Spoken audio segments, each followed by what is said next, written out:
Diz a palavra do Senhor. Palavra do Senhor que veio a Osés, filho de Beeri, nos dias de Uzias, Jotão, Acás e Ezequias, reis de Judá, nos dias de Jeroboão, filho de Joás, rei de Israel. O princípio da palavra do Senhor, por intermédio de Osés, diz o Senhor a Osés: vai e toma uma mulher de prostituições e terás filhos de prostituição, porque a terra se tem se prostituído, desviando-se do Senhor. Foi-se, pois, e tomou a Gomer, filha de Diblaim, e ela concebeu e deu à luz um filho. Então o Senhor lhe disse: põe-lhe o nome de Jezreel, porque daqui a pouco visitarei o sangue de Jezreel sobre a casa de Jeú, e farei cessar o reino da casa de Israel. Naquele dia quebrarei o arco de Israel no vale de Jezreel. Tornou ela a dar à luz, a conceber, e assim teve uma filha. Então ele disse: põe-lhe o nome de Loruama, porque eu não tornarei mais a compadecer-me da casa de Israel, mas tudo lhe tirarei. Mas da casa de Judá me compadecerei e os salvarei pelo Senhor seu Deus, pois não os salvarei pelo arco, nem pela espada, nem pela guerra, nem pelos cavalos, nem pelos cavaleiros. Depois de haver desmamado a Loruama, concebeu e deu à luz a um filho. Então disse o Senhor: põe o nome de Loami, porque vós não sois meu povo, nem eu serei vosso Deus. Todavia o número dos filhos de Israel será como a areia do mar, que não pode se medir, nem contar-se. No lugar onde se lhes dizia: vós não sois meu povo, se lhes dirá: vós sois filhos do Deus vivo. Os filhos de Judá, os filhos de Israel, juntos se congregarão e constituirão sobre si uma única cabeça, e subirão da terra, porque grande será o dia de Jezreel. Louvado seja o nome do Senhor. Podem, portanto, sentar, meus amados e amadas. Contextualizar este capítulo e o livro de Osés a partir da proposta do tema desta noite: amor, profundo amor. O amor caracteriza de forma muito clara e direta o Deus que nós servimos, adoramos e amamos. Por isso que de todas as virtudes destacadas nas Escrituras, aqui prevalece é o amor. 1 Coríntios 13, na eternidade prevalecerão o amor, a esperança e a fé, mas o maior destes é o amor. Deus é amor em sua essência e se traduz em plenitude de amor. Nos amou antes de nos criar. Nos amou apesar de nos desviar. Continua a nos amar mesmo quando afastados estamos. Em amor trabalha por nossa reconciliação. Como disse bem Max Lucado, Ele nos ama apesar de nós, a despeito de nós, mas Ele não quer que nós continuemos como nós estamos quando afastados deles. Ele quer nos transformar à imagem do seu próprio Filho, à semelhança de Jesus. Então o amor de Deus é hiperlativo, é superlativo. O amor de Deus supera toda e qualquer falha. O amor de Deus alcança a profundidade do pecado, seja ela qual for, a altura da transgressão. O amor de Deus muda a realidade, transforma pessoas, muda caráter, muda personalidade, alcança relacionamento. Aqueles que parecem com corações petrificados, corações endurecidos, corações que parece que não há mudança, o amor do Senhor alcança. Deus ama a todos, mesmo aqueles que agem com toda sorte de maldade. Deus é amor pleno. E é muito interessante que os profetas traduzem este amor em ação de Deus, porque é o tempo que Deus transmite palavra de juízo, sentença de condenação por causa do pecado. A clemência de Deus, o amor de Deus está presente em cada página das Escrituras, mas agora com recorte para os profetas e para os profetas menores. No caso de Oséias profetiza numa época extremamente desafiadora. É uma época onde ele está no reino do norte. Lembremos que Israel foi dividido em 2 reinos por causa do pecado. Nós temos como último rei do reino unificado Salomão, mas que lamentavelmente no último terço de vida se afastou do Senhor, se deixando levar pela idolatria e feitiçaria. Ainda que no seu último momento, estágio de caminhada, voltou-se para Deus. Então não há o que se dizer que Salomão não reconciliou-se com Deus. Eclesiastes é clássico nesse sentido, sobretudo o capítulo de número 12, quando o texto diz, o próprio Salomão diz que de tudo o que se tem ouvido, o fim é teme a Deus, porque esse é o dever de todo homem, porque todos os homens hão de comparecer à presença de Deus para prestarem conta do que fizeram por meio do corpo, seja bem ou seja mal. Mas a atitude de Salomão culminou, e aí vem uma aplicação muito clara para as nossas vidas.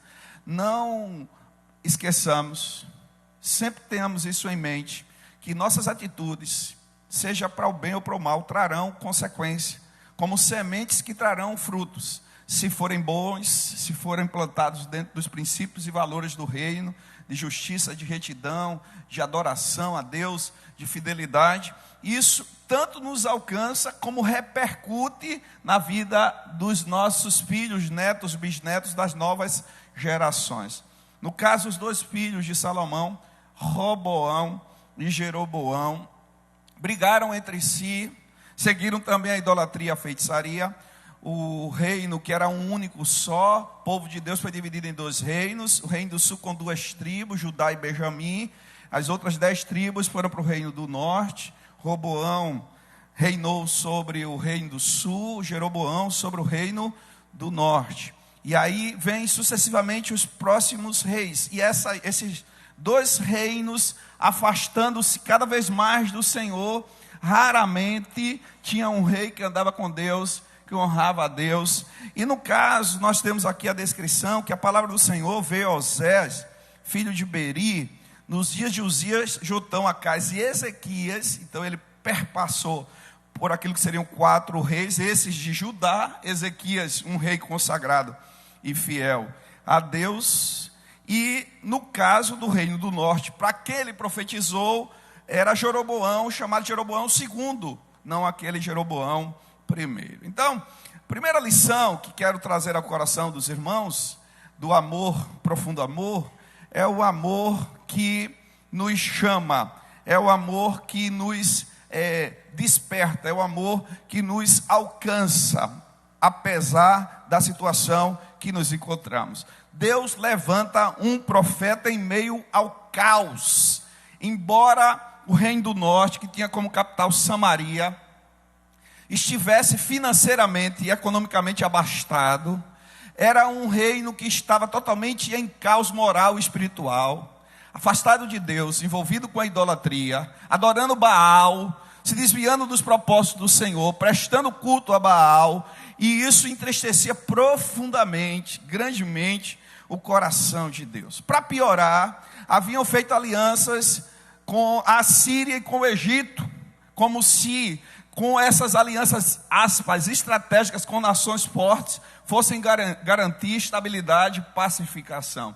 Pelo contrário, pode-se fazer o tipo de aliança que for, pode-se ter o tipo de armamento que for, de recurso financeiro e econômico, se não tiver comunhão com Deus, se não estiver dentro do propósito da vontade de Deus, quem confia na arma, quem confia na força, na economia, na política, vai de fato fracassar, vai ruir e vai se prejudicar. A ruína vinha a cada vez mais como cupim, comendo de fato aquilo que eram os valores e princípios do reino do norte, de modo que vai acontecer algo terrível em 722, um pouco depois das profecias aqui de Osés. O reino do norte vai deixar de existir, o reino do norte vai ser dominado pela própria Assíria, em quem eles tinham confiado, que vai destruí-los, vai tomar as mulheres, vai criar uma miscigenação, de onde vêm os samaritanos, e agora deixa de existir o reino do norte. Alguns tantos se unem ao sul, mas agora já não existe mais reino do norte como consequência do pecado. Mas embora nessa situação de caos, nessa situação terrível, Deus desperta um homem para de fato fazer diferença em meio àquela realidade. E é muito interessante que o chamado dos profetas não era um chamado meramente teórico, não era para profetizar ou anunciar uma palavra agora apenas ao vento, apenas do ponto de vista de uma mera teoria, mas era prática na vida. O profeta precisava encarnar e vivenciar a mensagem que ele mesmo transmitia. E no caso do livro de Oséias, prevalece a palavra amor, por isso que nós destacamos como capítulo 1, amor, profundo amor, o amor que chama, o amor que levanta. E também prevalece outra palavra chamada conhecimento, quando o texto vai nos dizer em alguns momentos, conheçamos e prossigamos em conhecer ao Senhor, capítulo 6. Capítulo 14 vai dizer, aquele que é sábio e entendido, preste atenção nessas coisas para que possa praticá-la. E o conhecimento no livro de Oséias não é um conhecimento teórico. E esse é o significado, aqui tem um plus, sabe? Aqui tem, de fato, o que nós podemos chamar o pulo do gato. A diferença, que é o conhecimento relacional e pessoal. Tem muita gente que conhece a Bíblia apenas de ler, mas sem relacionamento com o autor da Bíblia. Mais do que um conhecimento teórico, nós precisamos ter um conhecimento profundo que passa por vivência. Qual foi o erro e o pecado do povo de Israel? Boa parte, durante inclusive a travessia do deserto e depois na chegada da terra prometida, é que receberam a lei, conheciam a lei, mas não conheciam aquele que deu a lei. Não tinham relacionamento pessoal. E o conhecimento aqui requerido por Oséias tem como palavra aí raiz do hebraico yadar.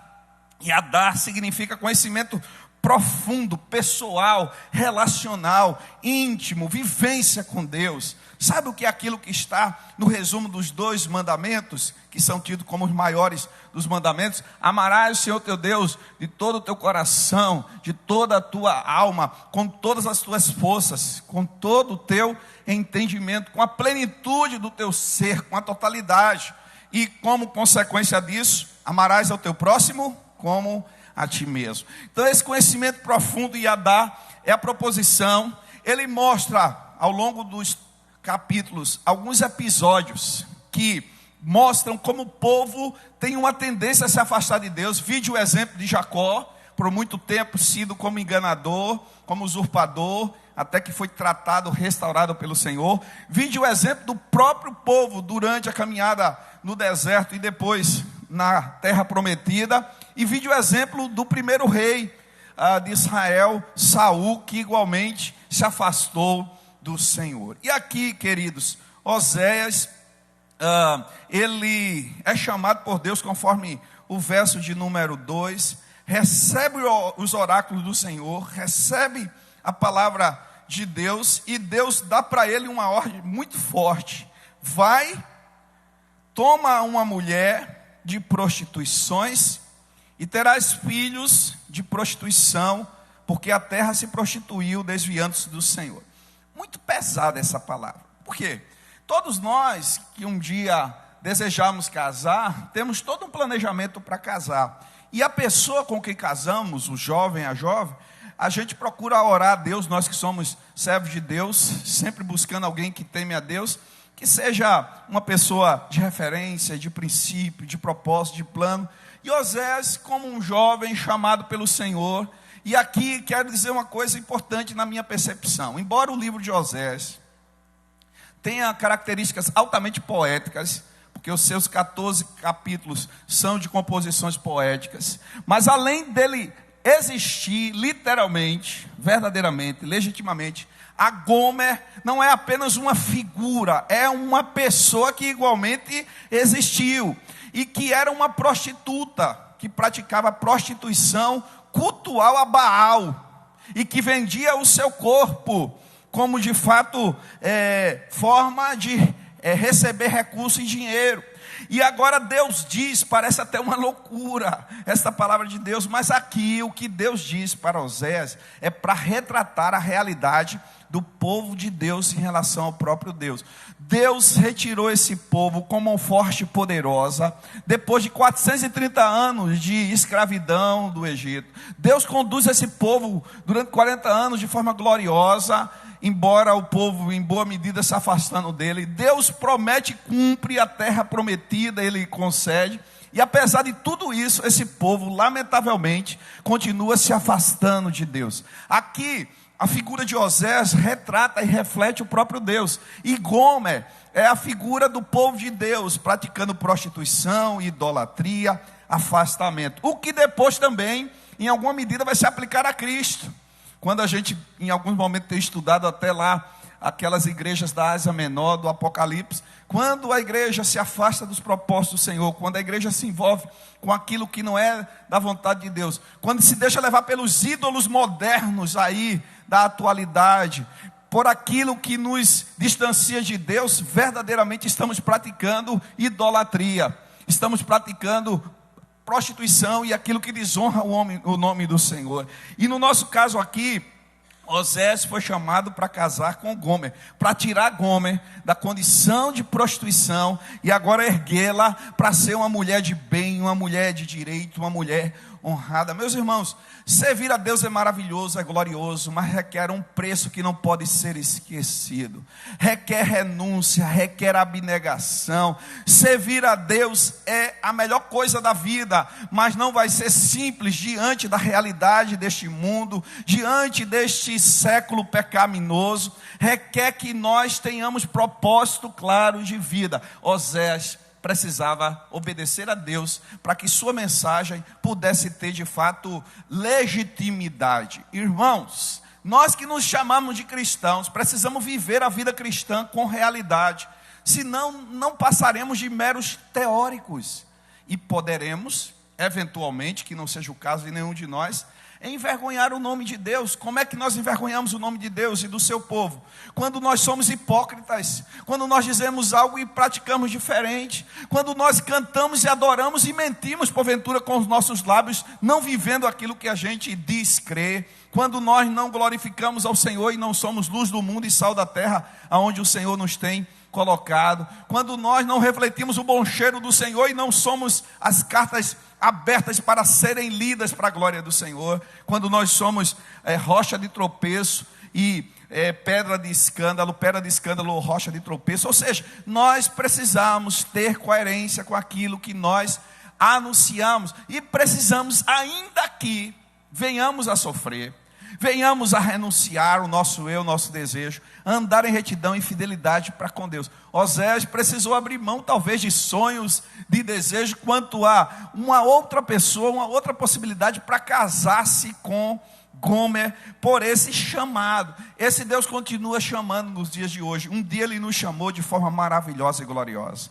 Estávamos perdidos nos nossos pecados e delitos, estávamos afastados do Senhor, mas Ele nos levantou do charco de lodo, nos levantou do lamaçal do pecado e lançou os nossos pecados lá no fundo do mar, não havendo mais condenação para quem tem Jesus na sua vida e teve os seus pecados perdoados pelo sangue de Jesus. Você lembra do dia da sua conversão?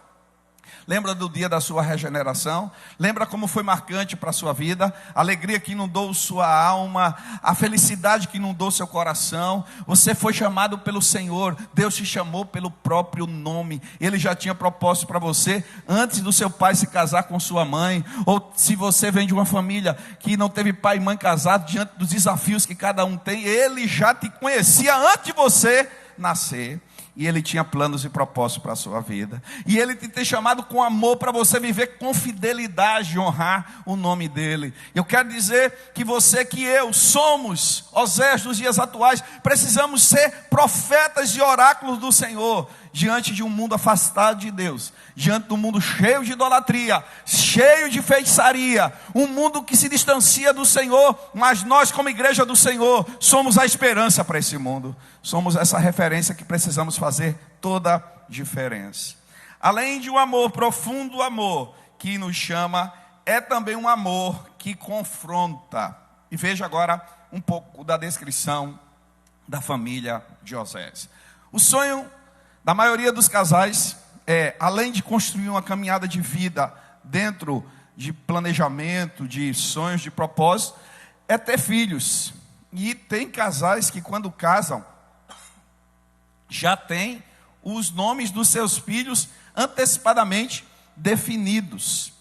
A gente conta sempre a história, no caso de Marquinhos e de Luquinhas, que quando nós fomos escolher o nome de Marquinhos, que soubemos que era um menino, aí sentamos lá na poltrona e Luquinhas tinha 6 para 7 anos, acho que isso mesmo.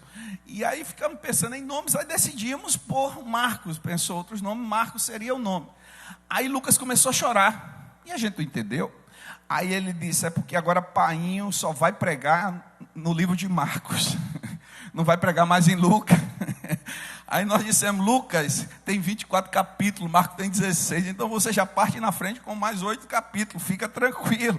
Mas nomes são esperados, desejados, como no caso de Ana Radassa, que era um nome que nós já tínhamos enquanto namorados. Então assim, nós sonhamos com o nome dos nossos filhos, você sabe bem o que é isso, o que ele representa para as nossas vidas. Agora, quando Osés vai passar a ter filho com Gomer, uma mulher que Osés tirou de lá, que pagou um alto preço, que expôs sua honra, agora os nomes são os mais desafiadores. E o próprio Deus vai direcionar para mostrar a realidade do povo de Israel. Primeiro filho, o primogênito, desejado, geralmente esperado.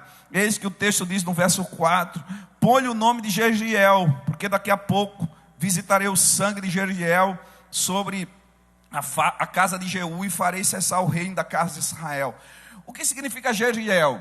Jeziel significa, portanto, um lugar de destruição, condenação, um lugar de sofrimento. Como é que você vai dar ao seu filho um nome? Sofrimento, condenação, julgamento, juízo.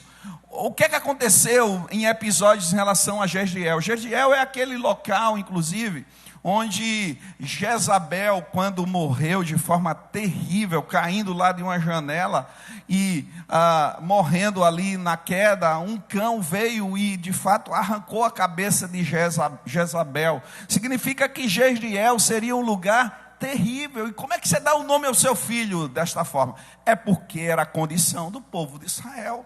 Eis que seria de fato vencido, seria destruído por causa do seu pecado. E Deus, amados e queridos, aborrece o pecado.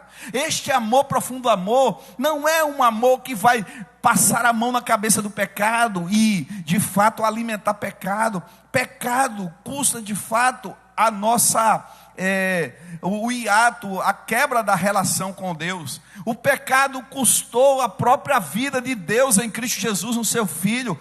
Pecado precisa ser aborrecido, deixado de lado. O amor, profundo amor de Deus confronta para transformação, confronta para mudança. O discurso de dizer, Deus é amor, recebe do jeito que está, permaneça como está, isso é amor de Deus, não é um amor bíblico, não é um amor vétero nem neotestamentário, porque o próprio Cristo, a encarnação do amor, a expressão da graça, ele confrontava para a mudança.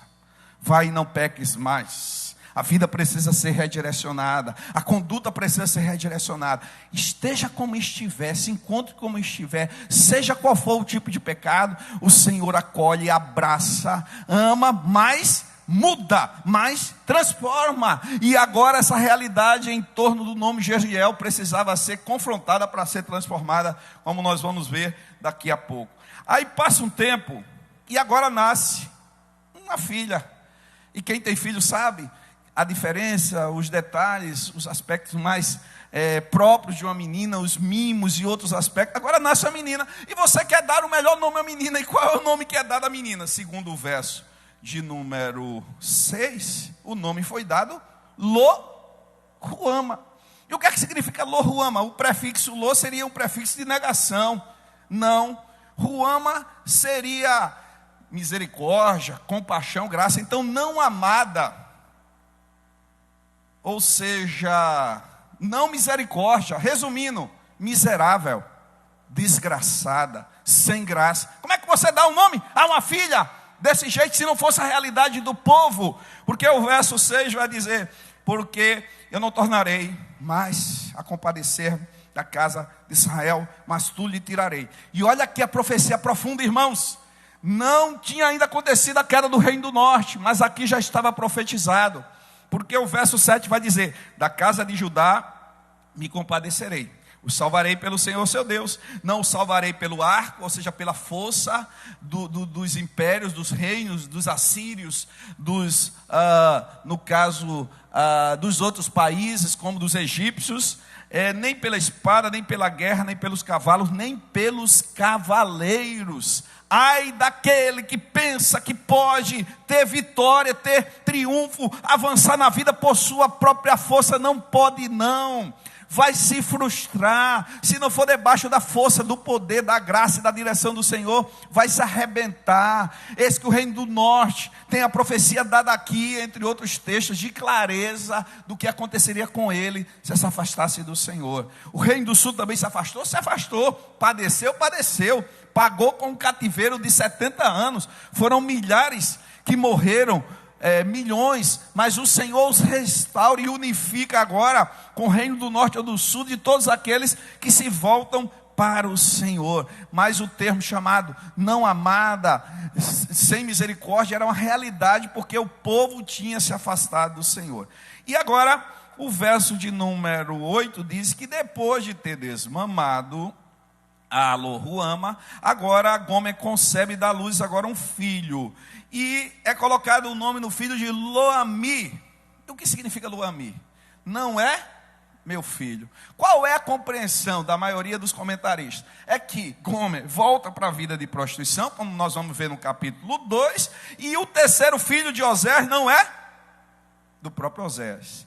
Se a gente entender que esse texto está se aplicando a um profeta que viveu na realidade da vida encarnada, no sentido de praticar aquilo que ele dizia, de ser realidade, ele agora ama tanto e a esposa é infiel para com ele. Não é meu povo, não é meu filho, porque o próprio verso vai dizer, verso 9, porque vocês não são meu povo, nem eu serei o vosso Deus. Irmãos, que situação difícil de Osés, impensável, mas ele cumpriu a palavra do Senhor, cumpriu a vontade do Senhor, andou com Deus e foi usado por Deus, e precisou de fato na sua família ser encarnada essa realidade, porque você poderia dizer, uma família dessa é um caos, uma família dessa é uma lástima. De fato era, mas vamos ver os versos 10 e 11, porque o que é que Deus vai fazer na família de Osés, é o que Deus faz com o seu povo, porque o amor que chama,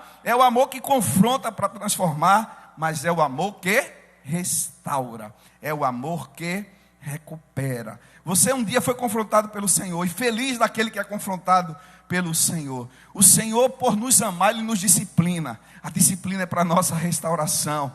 Aquele que não é filho é bastardo não é disciplinado. Capítulo 12 de Hebreus. Mas se você está sendo disciplinado, se você está sendo trabalhado por Deus, é para o seu bem. Deus permite provas na sua vida e adversidade para o seu crescimento. E mesmo quando eu e você nos afastamos dele, se somos filhos, e você é filho de Deus, amém? Você foi redimido por Jesus, amém? Você é filha de Deus. Portanto, Ele permite situações para nos trabalhar, para nos fazer melhorar. Ele nos disciplina, Ele nos confronta, Ele nos trata, para que nós possamos ser melhores. Então, que nós aprendamos, para que não fiquemos reiteradamente em erros, nos afastando do Senhor. O povo precisava aprender. Aí agora, esse Deus que confronta, restaura, porque o verso 10 diz assim: todavia, o número dos filhos de Israel será como a areia do mar, que não pode medir-se nem contar-se. Apesar de tudo isso, no lugar onde se lhes dizia, vocês não são meu povo, ou seja, Lo-Ami, se lhes dirá, vocês são filho do Deus vivo. Osés continuou amando Gomer e teve o seu filho caçula como dele próprio, e o amou, assim como Deus também mudou a realidade do povo e trouxe de volta o povo para si, como nós vamos ver no decorrer do livro e como profecia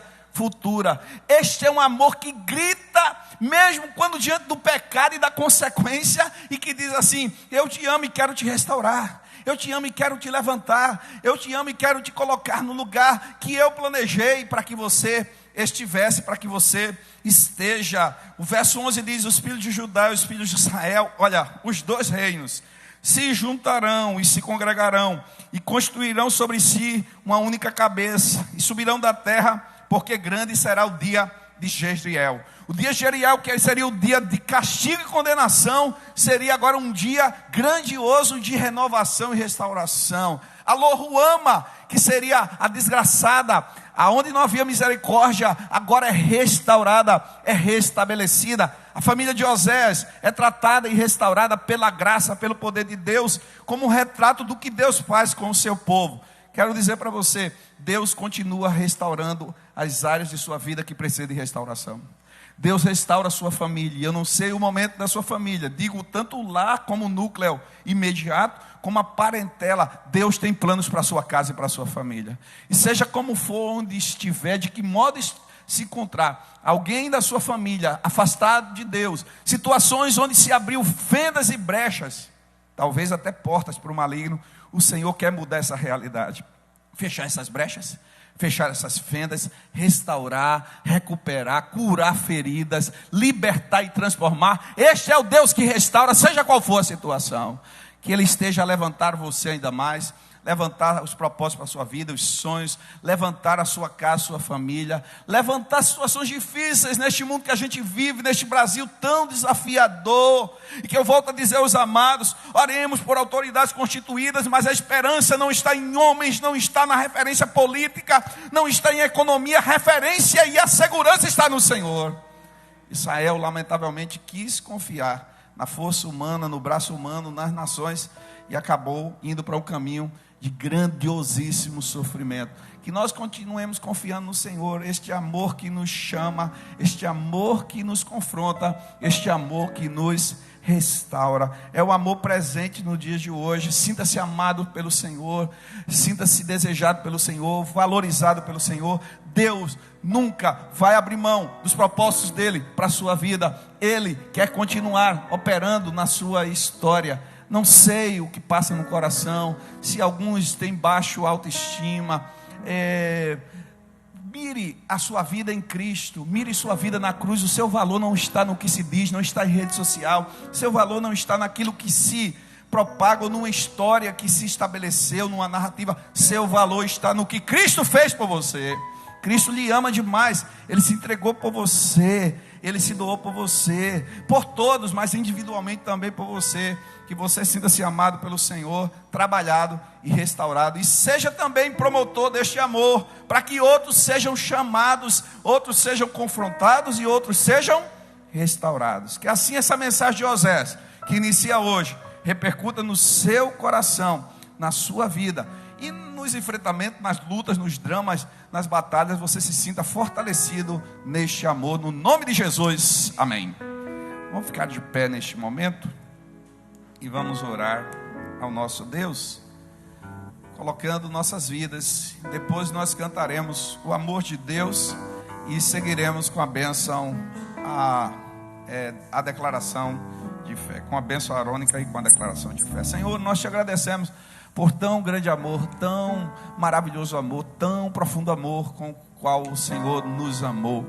Este amor está em nós, este amor age em nossas vidas, está ao nosso dispor. Que nós vivenciemos esse amor, sejamos animados por esse amor, nos sintamos valorizados por esse amor. Esse amor requereu a vida do seu próprio Filho, mostrando na cruz como o Senhor nos amou, de forma que o texto chega a dizer, de uma maneira tal, inenarrável, indescritível, para que nós pudéssemos ser resgatados. Amou a todos e a cada um individualmente. O amor que chama, não fomos nós que te escolhemos, mas o Senhor mesmo nos escolheu e nos designou, para que nós possamos realmente avançar, dar frutos, e esses frutos possam ser de bênção e possam permanecer.